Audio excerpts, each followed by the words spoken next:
Hey all, ఎలా ఉన్నారు అందరూ? Hope you all doing good. And ఈ వీడియో వచ్చేసి స్పెగటీ రెసిపీ అనమాట. మొన్న వీకెండ్ చేసుకున్నాము. సో చాలా చాలా బాగా వచ్చింది. యాక్చువల్లీ అసలు చూడ్డానికి ఎంత కలర్ఫుల్గా ఉంది కదా, అన్ని వెజ్జెస్ వేసి మొత్తం వెజ్జెస్ తోటి నింపేసి చేసుకున్నాం అనమాట వెజ్ స్పెగటీ. సో ఎట్లుంది అంటే మీరు కూడా ఇంట్లో ఒకసారి ట్రై చేసుకొని ఎట్లుంది ఏదైనా ష్యూర్గా చెప్పాలి. సో ఫస్ట్ వచ్చేసి మీకు నచ్చిన వెజిటేబుల్స్, మీరు ఏ వెజిటేబుల్స్ నచ్చుతాయో అన్ని వెజిటేబుల్స్ వేసేసుకోవచ్చు దాంట్లో. Vegetables is of your choice. And దీంట్లో నేను వచ్చేసి capsicum, next carrots, cabbage, onions, next tomatoes ఇవి వేసాను. అండ్ బ్రొకలీ, ఈ వెజిటేబుల్స్ మాత్రం వేసాను. అన్నీ వర్టికల్గా, మనకి నూడిల్స్ కాబట్టి అన్నీ ఒకలాగా ఉంటేనే బాగుంటుంది. సో అన్నీ వర్టికల్గా కట్ చేసుకోండి, వీలైనంత తిన్గా, ఎంత వీలైతే అది. కట్టింగే పెద్ద ప్రాసెస్. అది వన్స్ కట్టింగ్ అన్నీ అయిపోయినాయి అనుకో అన్ని జుజుబి అట్లా మినిట్స్లో అయిపోతుంది. సో బ్రొకలీ కట్ చేసుకున్న తర్వాత చిల్లీస్ కూడా కట్ చేసేసుకొని ఫస్ట్ వాటర్ అంతా హీట్ చేసుకోండి. మంచిగా ఎట్లా బాయిలింగ్ స్టేజ్కి వచ్చేసేయాలి. దాంట్లోనే కొంచెం ఆయిల్ కూడా వేసేసి మీకు కావాల్సినంత స్పెగటీ వచ్చేసి బాయిల్ చేసేసుకోండి. అవి మెల్లిగా ఇట్లా దాని లోపలికి అనేస్తే వెళ్ళిపోతాయి, ఫ్లెక్సిబుల్ అయిపోతాయి అన్నమాట. దాని తర్వాత వచ్చేసి అవి మంచిగా బాయిల్ అయ్యాక స్ట్రెయిన్ చేసేసుకోవడమే. చూడండి అసలు వెజిటేబుల్స్ ఎంత కలర్ఫుల్గా ఉండేనో అసలు. అండ్ స్ట్రెయిన్ వచ్చేసి నేను తర్వాత వెంటనే బ్రొకలీకి వేడి ఎవరు చేస్తారులే వాటర్ అనేసి ఆ వాటర్ పారిపోయకుండా దాంట్లో నుంచి నూడిల్స్ తీసేసి అవే బాగా వేడి ఉన్న దాంట్లోనే బ్రొకలీ బాయిల్ చేసేసిన. సో బాగా బాయిల్ అవసరం లేదు, కొంచెం అట్లా లైట్గా అవుతే చాలు, సరిపోతుంది. ఒక 40% 40% అయితే సరిపోతుంది. తర్వాత అదంతా ఇక్కడ మనం సాటే చేసినప్పుడు అయిపోతుంది. నెక్స్ట్ ఆయిల్ వేసుకొని జీరా వేసేసుకొని స్లిట్ చేసిన మిర్చి వేసేసుకోండి. దాని తర్వాత ఫస్ట్ క్యారెట్స్కి మనకు టైం పడుతుంది కాబట్టి క్యారెట్స్ వేసేసుకోండి. క్యారెట్స్ కొంచెం కుక్ అయింది అని అన్నప్పుడు క్యాబేజ్ కూడా ఎట్లా అంటే ఫస్ట్ మన క్యాబేజ్ పైన లేయర్ కాకుండా లోపల లేయర్ది కొంచెం గట్టిగా ఉంటుంది కదా.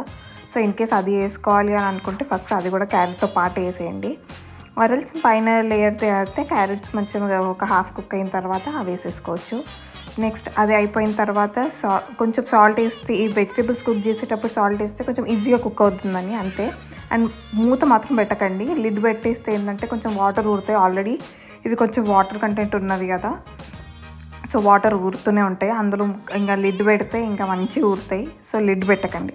సో దాని తర్వాత బ్రొకలీ వేసిన తర్వాత నెక్స్ట్ ఆనియన్స్, ఇంకా ఒకదాని తర్వాత ఒకటి ఇంకా డిపెండ్స్, ఇంకా దేని తర్వాత ఏది వేయాలో చూసుకుంటూ వేసేసుకోండి. సో ఆనియన్స్ వేసిన తర్వాత అవి వెంటనే ఇంకా బెల్ పెప్పర్స్, ఇది క్యాప్సికమ్ ఇంకా టొమాటో వెంటనే వేసేసాను నేను. వెంటనే వేసేసి ఒకసారి సాల్ట్ వేసేసి మంచిగా కుక్ అయ్యేలాగా వెయిట్ చేశాను. అవి రెండు మంచి కుక్ అయిన తర్వాత ఏంటంటే మీకు ఆల్రెడీ ఇవి కొంచెం వాటర్ ఊరుతాయని చెప్పాను కదా, మంచిగా వాటర్ ఊరినాయి. సో వాటర్ వచ్చేసిన తర్వాత అది డ్రైన్ అయిపోయేటట్టు, అంటే మొత్తం కొంచెం హైలో పెట్టి దగ్గర అక్కడే ఉండి కలుపుతూ ఉండండి. హైలో పెట్టి కలుపుతూ ఉంటే మంచిగా వాటర్ అంతా ఇంకిపోయేసిన తర్వాత అప్పుడు మీరు వాటర్ అంతా పోయిన తర్వాత చూడండి అసలు వాటర్ ఎట్లా వస్తున్నాయో. దాని తర్వాత వాటర్ అంతా పోయిన తర్వాత ఒక స్టిర్ ఇచ్చి అప్పుడు మీరు ఇది మిరియాల పౌడర్, నెక్స్ట్ వచ్చేసి నూడిల్స్ వేసేసుకోవచ్చు. అసలు మా హస్బెండ్ వచ్చేసి అవి సలాడే తినేసేయచ్చు కావచ్చు, అంత కలర్ఫుల్ ఉంది అని చెప్పేసి అంటుండే. అండ్ వెజిటేబుల్స్ మొత్తం కూరగాయల మార్కెట్ మొత్తం వేసేసినావు కదా అని చెప్పేసి అంటున్నారు అనమాట. నాకు వెజిటేబుల్స్ అన్నీ అట్లా వేసుకొని తినడం చాలా ఇష్టం. అండ్ తను ఎగ్జాక్ట్ అపోజిట్, ఎక్కువ వెజిటేబుల్స్ ఉండొద్దు అనేసి తను. సో నాన్ వెజ్ అయితే మాత్రం చికెన్ అట్లా ఏదన్నా ఎగ్ కానీ అట్లా వేస్తే మాత్రం అవి ఎక్కువ ఉండాలి, కానీ వెజిటేబుల్స్కి వచ్చేసరికి వెజిటేబుల్స్ తక్కువ నూడిల్స్ ఎక్కువ ఉండాలి అన్నట్టుగా చూస్తారు. సో మీలో ఎంతమంది అట్లా ఉన్నారో చెప్పండి. అండ్ నూడిల్స్ వేసేసిన తర్వాత sauce, tomato sauce, chilli sauce and soya sauce ఒక 2 టేబుల్ స్పూన్స్ వేసేస్తే సరిపోతుంది. అండ్ నేను గ్రీన్ చిల్లీ సాస్ లేదు కాబట్టి రెడ్ చిల్లీ సాస్ వేసాను. గ్రీన్ చిల్లీ సాస్ వేస్తే ఇంకా బాగుంటుంది. ఇంకొకటి, నేను పోపు వేసేటప్పుడు నేను యాక్చువల్గా గార్లిక్ క్రష్ చేసి పెట్టాను కానీ వేయడం మర్చిపోయాను నేను. సో యాక్చువల్గా అప్పుడు వేస్తే ఇంకా బాగుంటుంది, కొంచెం మన ఇండియన్ ఫ్లేవర్ అట్లా వస్తుందన్నమాట. సో అది నేను వేయడం మర్చిపోయాను, బట్ మీరు మర్చిపోకండి, నేను క్రష్ చేసి పెట్టుకొని కూడా మర్చిపోయా. అండ్ ఒక మిక్స్ ఇచ్చే ముందు కొంచెం సాల్ట్ వేసేసుకొని మంచిగా ఒక మిక్స్ ఇవ్వండి. కొంచెం ఓకే అంతా కొంచెం వేడి ఎక్కి అంతా స్టిర్ అయినాయి, ఓకే సరిపోయింది అని అనుకున్నప్పుడు దించే ముందు మీరు కొరియాండర్ పౌడర్ ధనియాల పొడి వేసేయండి. ధనియాల పొడి వేసి ఒక్కసారి కలిపేసుకొని and you are ready to serve. అంతే. ఎంత బాగుండేనో టేస్ట్ అయితే చాలా బాగుంది. అంటే లైక్ రెస్టారెంట్ స్టైల్ అని చెప్పను కానీ మంచిగా అనిపించింది అనమాట. లైక్ తృప్తి తినొచ్చు. సో అంత బాగుండే.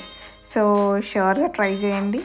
అండ్ ఆల్రెడీ సాస్లు ఇవన్నీ అంత హెల్తీ కాదు. సో అట్లీస్ట్ వెజిటేబుల్స్ అన్నా ఎక్కువ వేసుకుంటే ఓకే, అట్లీస్ట్ దీని పుణ్యం అనేసి వెజిటేబుల్స్ అన్నా మనం తింటున్నాం. సో షూర్గా ట్రై చేసి ఎలా ఉందో పక్కా చెప్పాలి to this channel. And thank you. Bye. Try చేసి తప్పకుండా చెప్పండి ఎలా ఉందో.